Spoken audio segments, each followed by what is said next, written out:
Chairman জনাব তারেক রহমান সাহেবের সাথে অ্যাম্বাসেডর অফ ব্রাজিল এবং অ্যাম্বাসেডর অফ সুইজারল্যান্ড সৌজন্য সাক্ষাৎ করেন। এই দুই সাক্ষাৎগুলোতে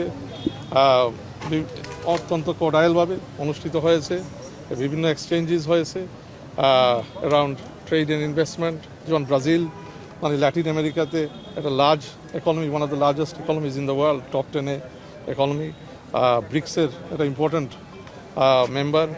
So in terms of how we can strengthen our relations with Brazil in Latin, and sort of widen our reach to Latin America, ওগুলো ডিসকাশনের মধ্যে আসছে।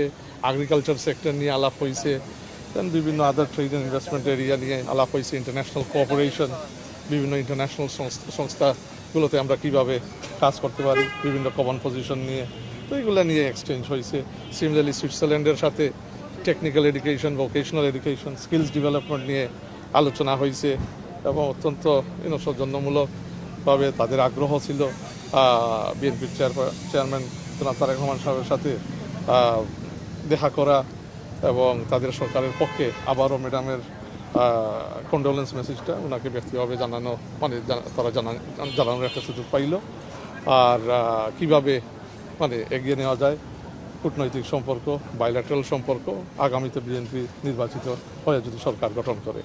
তো অত্যন্ত ফ্রুটফুল আলোচনা, both with the ambassador of Brazil and Switzerland. Thank you. আর কোনো প্রশ্ন কারো কাছে আছে কি? Thank you. আচ্ছা, এই যে কূটনীতিকদের সাথে বৈঠকগুলো, এটা কি আগামীতে চলমান থাকবে কি না? আসলে বেশ কয়েকটা দল কিন্তু দেশের কূটনীতিক প্রতিনিধিরা এসে কিন্তু আমরা দেখেছি যে গত দিনেও তারা এসেছেন, সাক্ষাৎ করেছেন। দেখেন, কূটনৈতিক আলাপ আলোচনা তো সবসময় অবত থাকবে। এখন যে আগ্রহটা দেখছেন কূটনীতিকদের মধ্যে, ওইটার প্রেক্ষাপট তো আমি বলতেছি, গত দুই ব্রিফিংয়েও বলছি যে তারেক রহমান সাহেব 25শে ডিসেম্বর যখন ওনার ঐতিহাসিক রিটার্নে বাংলাদেশের মানুষ যেভাবে সাড়া দিয়েছে ওনার নেতৃত্বর প্রতি, এই আগ্রহ দেখেই তাদের আগ্রহ আরও বাড়ছে এবং বিশেষ করে আন্তর্জাতিক মহল ওনার পরিকল্পনা, ওনার নেতৃত্ব, কীভাবে আগামীতে বাংলাদেশকে নিয়ে যাবেন বিএনপি ক্ষমতায় আসলে, ওগুলোর প্রতি আরও আগ্রহ বাড়িয়ে দিয়েছে এবং এর জন্য আগ্রহ নিয়েই ওনার সাথে ওনারা সাক্ষাৎ টাইম তারা চাচ্ছেন। তো ওইভাবে আমরা বললাম, তো ইভেন সাপ্তাহিক ছুটিতেও দেখছেন আপনারা, বলতেছি অনেক ক্ষেত্রে আমরা শুক্র শনিবারেও মাঝে মধ্যে মিটিং দিচ্ছি। তো এগুলো চলমান প্রক্রিয়া এবং এখন তো উনি পার্টির চেয়ারম্যান, আগামীতে যদি উনি প্রধানমন্ত্রী, ইনশাল্লাহ প্রধানমন্ত্রী নির্বাচিত হবে, তখন কূটনৈতিক প্রক্রিয়াটা অন্য পর্যায়ে চলে যাবে।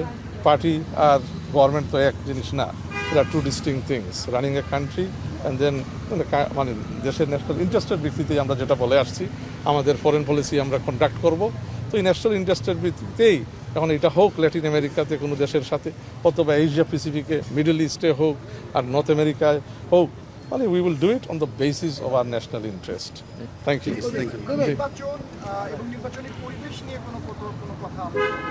না, আজকে ওই রকম কোনো আলোচনা হয়নি। মোর এক্সচেঞ্জটা হয়েছে বিভিন্ন পলিসি ডেলিভারি প্রোগ্রাম, এই যে বললাম কিছুক্ষণ আগে, এগ্রিকালচার, ট্রেড, ইনভেস্টমেন্ট, আপনার এই ভোকেশনাল এডুকেশন, হেলথ সেক্টর নিয়ে। তো এই ডেভেলপমেন্ট প্রোগ্রাম বা ওনার প্ল্যানে কী থাকছে, উনি কিছু এক্সচেঞ্জেস করছেন ওনাদের সাথে। Thank you.